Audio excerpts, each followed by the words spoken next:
Welcome back. I'm glad you're still with us. Now, it's been a little over a year after these two gentlemen on the screen, President Uhuru Kenyatta and Deputy President William Ruto, were elected into office overwhelmingly by Kenyans. Let's take a look at some of the things that they pledged under their 3 pillars. The first was the question of unity, and they promised that, among other things, they would embrace national cohesion and seek to bring the country together. That includes, of course, rehabilitating, or rather getting Maui evictees and IDPs resettled. They promised that they would deal with the security question, recruit about 15,000 police officers per annum, shake up the NIS, enhance the anti-terrorism police unit. They had a range of pledges for youth empowerment and women empowerment, including allocating 2.5% of the national government revenue to the Youth Enterprise Fund, and so much more. So joining me is my panel, and we want to discuss how far, gentlemen, you believe that the government has gone in as far as achieving any of these pledges. And I'd like to start with the national cohesion question, and that's going to you, Mr. Karevi. Do you think Kenyans are closer now than they were at the time we went to the elections? Has the government been proactive enough in bringing Kenyans together? From what would call the issues which have happened for the last 12 months, national cohesion has not been given the attention it was meant to be given. It is one of the core items that the president has signed into what we call the medium-term plan. So I'm assuming that starting July, it's going to be given the praise it deserves. But in terms of the last 12 months, it has not been given a lot of attention. Mm-hmm. Prof? Yeah, I'm surprised. Actually, I don't know what the game plan is for the Jubilee administration, but on national cohesion, it scores 0 because nothing has moved. In fact, the situation is getting worse. The people are more divided than they were even a year ago. So I don't think that the administration has given this issue the kind of attention that it deserves. But they have tried to resettle IDPs, yes, but and other evictees. But that is not about national cohesion alone. National cohesion is a whole range of programs. For example, one of the things that the Jubilee administration pledged, and I could hear it from different meetings that the president and deputy attended, was that we have to look afresh at the way the civil service is constructed so that it reflects the face of Kenya. But up to now, even if people complain at the top, they say that some things have been done. We see only the top, and the top is not even the representation of the country. But the situation is worse at the bottom. But very few communities in this country, and even the Sinovet and other pollsters have confirmed that, very few communities control public jobs. So there are people who feel that they have been excluded from this government, and they're just watching from the fringes. The situation has been worsened by the quarrels that you see emanating between URP and the TNA. When they talk about 50% sharing, they have been quarreling, although the quarrels have now subsided. If you say URP is sharing with TNA 50%, and we know that the political base is probably 2-3 regions alone, what about the rest of the country? We just watch as they share the 50% and we keep quiet. So these are the kind of things that you see have contributed towards national disharmony, and the cohesion has not been achieved so far. So the efforts have been put, but in terms of results, I think they score 0. All right, let me come to you, Dr. Makodingo, and move to the question of security that is still under that first pillar. What is your assessment of how the Jubilee government has handled that particular docket? I think I will be very kind to say they have scored an E. I think there is a wow, grade. And that is kindness. Yes, there is F. Yeah. Okay, right. Which will be total failure. This country is more insecure today than it was a year ago. I mean, okay, probably a year ago we had elections, so tensions were high, but conflicts in the northern frontiers has gotten worse. I mean, at some point, the government threatened to take over the Marsabit county government. Al-Shabaab has continued to hit us. In fact, they hit us worse on a larger scale this year than they have done before. Probably, in fact, the only other terrorist attack that comes close with the 98 bombing. A lot of terror attacks along the coast and but along surely Garissa and that's all these places. If you were talking about surveillance in particular, perhaps we can say yes, that the government could step it up. But Jubilee attacks from terrorists surely cannot be blamed on the government. specific pledge was to keep Kenyans safe internally, and from external forces.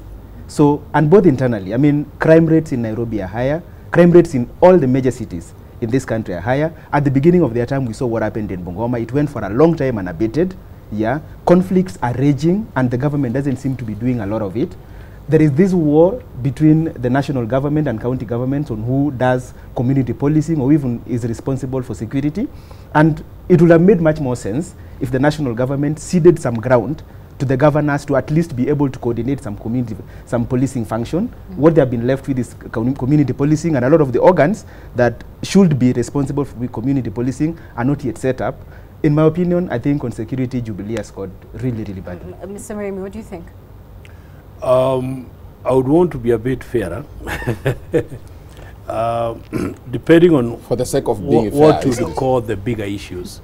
Which for the sake that it's opinion court and opinion, I imagine. What makes us feel that we are insecure, what you'd call the Westgate, a bit of the Bungoma he has mentioned, the Northeastern, which to me are related to the first item, the national cohesion.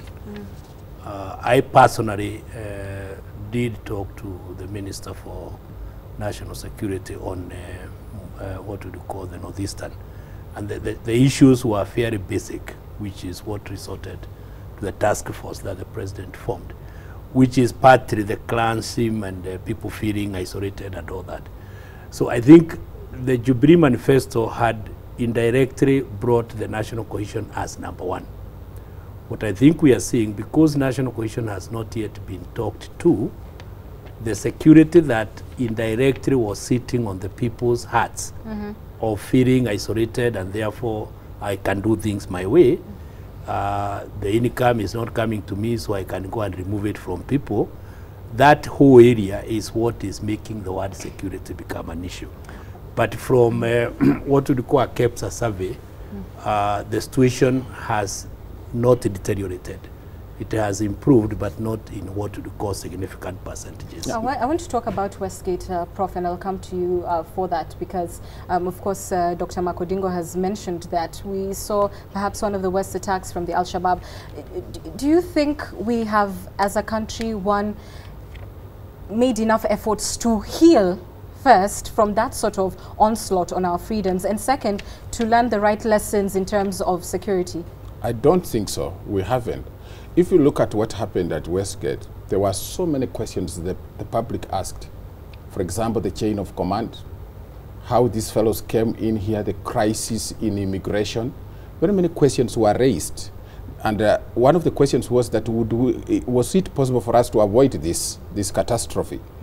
The government was supposed to answer these questions, but what you have had in the for all this time, there have been some groups, investigating the matter, but they have always vetted questions, justified certain actions, and the people who suffered because of Westgate are still bitter.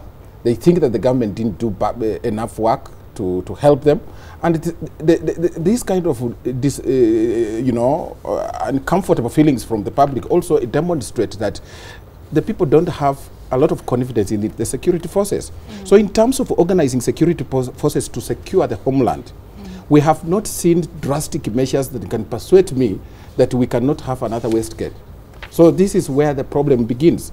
And 1 year later, and about a few months after the Westgate, the government has not assured the Republic that we are not going to have this kind of attack again. So the hope... Is it fair to say that the government would even be in a position to say that we will not have this attack again? Perhaps the most they can do is put in place measures that would forestall it or to ensure that we're better prepared. But the question of terror is beyond them, surely. Yes, but it must also demonstrate that it's okay. Look at the police command. If you look at the police command, it has a series of problems. In fact, the police reforms, you remember that some people said, okay, some of these terrorists might have come in by bus. And somebody was asking, where were the police? Now, if you look at the police vetting that has taken place recently, the public opinion is out there, but some of us think that some of the police officers who should have taken care of our security have been recycled back through vetting. So because of that, therefore, we require a proper vetting of the police so that the people can have confidence in the police. Now, the entry of the Kenya Armed Forces also in the whole operation is not very clear, and we don't know whether there is a link between the police and the Kenya security, the Kenya Defence Forces. If such a situation happens, who starts first, who takes over? In terms of better coordination, amongst the different armed forces. Your point is made. Thank you. Yes. Allow me to move on so that we could touch on the last element in terms of unity, and that is youth empowerment and social protection and women. You appear to be fairly youthful, Dr. Makodingo. Yes. That may be an erroneous suggestion on my part, but nonetheless, do you think the government has done enough to help young people access financing and get them on their feet? Do you believe women have been catered for sufficiently? I know you're a gentleman, but nonetheless I ask. For the record, I am youth. I think Those are your words. I have a year to go, yeah, constitutionally, so I'll utilize it properly. Let's have a link first between security and youth unemployment. Yeah, I have always said this, that youth unemployment is probably the single biggest risk we have to national security. It is these young people who are unemployed who go get radicalized, go to Al-Shabaab, because somehow people have to feed themselves. Now, everything Jubilee has done so far, yeah, in fact, I think they've done zero for young people. The appointments have been to the old clubs, you know, the old Modaiga, blah, blah, blah clubs. They have revived some people who I'm not sure you would be able to prove your last point. That no, I mean, we know the people who have gotten appointments. In fact, even Jubilee youth themselves, yeah, are very disillusioned. A lot of them are. We've been promised that the appointments are not over, they're still coming. Uwezo has taken a year, yeah, for the regulations to be tabled and be passed in both houses of parliament. Women, we haven't seen much other than the token appointments that are, you know, is attempted. The government has attempted to adhere to a 30% appointment ratio, at least in the cabinet. The rest of it isn't as clear. We haven't seen much in terms of the promises that they gave. They promised a 2.5% of the allocated budget to go to youth. Uwezo is 6 billion. Youth fund has problems. Uwezo itself is essentially structured after youth fund, which all of us know since 2006 has had major problems. In fact, youth fund, you can't say a lot about youth fund other than the fact that it has failed. So in terms of youth empowerment... Let me bring in an economist on this, because that is your preserve. Do you agree with his assessment? Youth fund is a failure and it's not enough, given the 25%, I think, of all jobs that the government had promised young people? I think the first thing that we need to appreciate is the way these funds indirectly reach what you would call the targeted population. Most of what you would call the youth fund, there is a whole percentage that goes direct to the constituency. And the MP is supposed to oversee the organization of the youth under their own constituency. That particular fund, which has gone through the constituency, has a repayment program, and a bigger one, because of the natural, political type of issues. You give us money, why are you chasing us, and all that. The other balance, which indirectly goes to either organized youth or what we call big, in quote, youth enterprises, that one is doing significantly well. And the report of the Auditor General has confirmed that. But let's come to the bigger issue. The bigger issue for some of us out here is fund or money the real thing that these youth require? And when you read the Vision 2030 correctly, there's a big concept of science and innovation, which is sitting inside the Vision 2030. You cannot do a business which you didn't have in your brain. So we needed to get the youth to indirectly get some new concepts of how to identify opportunities and how to screen those opportunities. That bit is currently sitting now in what we call the West of Fund capacity building. But it is one of the biggest undoing of all these funds, in whichever name you call them. Because what you are doing is you are giving somebody money before knowing whether the brain is able to give an idea to that money. But So from what would you call the impact of the funds in creating jobs, in helping these people to generate big ideas in terms of businesses, we haven't seen much. You're essentially saying there isn't a serious enough Yes. audit as to whether The or not impact these youth can of the actually fund use that to money. what would you say, these properly. are the employed people because of the foreign funds. So, Yeah, but you Alright. have also talked about the success story emanating from the reports of the Auditor General. For we individual businesses. we all come from different districts in this country. Yeah. I have been to my own county. I don't see any action, and I know the same people who are unemployed in March last year are still unemployed, and probably the number has increased. Is it but possible you that hear they've not applied for the fund? no, you hear there are people who are working as youth fund officials and they are earning a salary, but there's no activity. There are a lot of impediments in application and acquisition of the funds. And so we say, it seems that the youth fund and the whole project of youth fund is to have some certain officials employed by certain operatives within this government to give them jobs to earn a living without Prof, necessarily... hold on a minute. Let me challenge you on that. Surely the onus of applying for the fund is on the youth themselves. Yes. It may be one question as to whether there is enough information out there for young people so that they know how to access the fund and then actually apply for it. But to say that perhaps there are officers on the ground and there's no activity, is that... Yes, I have spoken to some youth. Let's be a bit correct here. I have spoken to some As funds. near as this Dagoretti here, Yes. we have a whole group of youth. For the last 5 years, their business has grown from the 50,000 they borrowed the first year. They are now on what we call 500,000 borrowing every 6 months. Yes. They are car washing.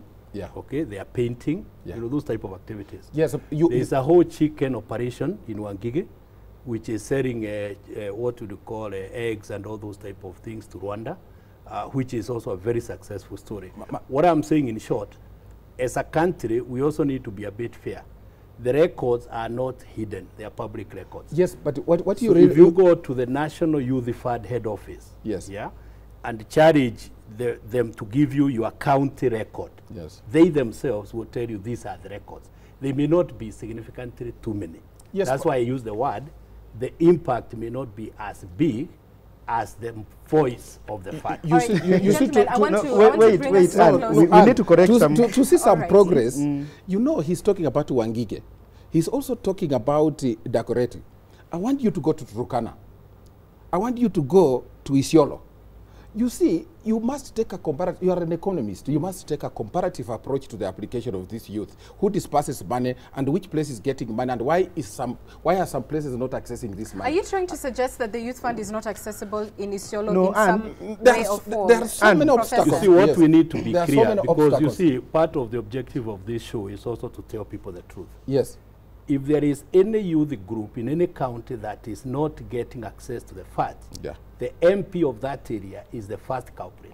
Because the biggest No. percent, 1 minute, the structure of the youth fund, part of their money is managed at the constituency But that is level. not true. That's- Yeah. So, Yes. Let Let's me, listen let, to let me Dr. finish, please. Makodingo. No, Let me but you finish, are please. You see, not like you are not saying Dagoretti, the truth. He's making a political Yes, statement. you're making a political That statement. is not important. The- for the the fund- Allow one Yes. person You know, if you are speak not at a time. listening, you won't Dr. even get No, Makodingo, but we please go know ahead. we deal with these youth. Yeah. Yeah, we've dealt with them for years Yeah, since but Wezo. the point I'm making is charge the Yes, MP of your but the area, point you're ask making- your MP, but the point you're how making is come wrong. Our area is not But gaining. that point is not true. Youth true. fund does not go, a portion of it does not go to the constituency. It does. No, it It doesn't. does. What goes to the Go to constituency? the figures of no. the auditor. All right, The gentlemen, first fund I'll that have is to ask structured you to go hold on a to the second. constituency is Uwezo.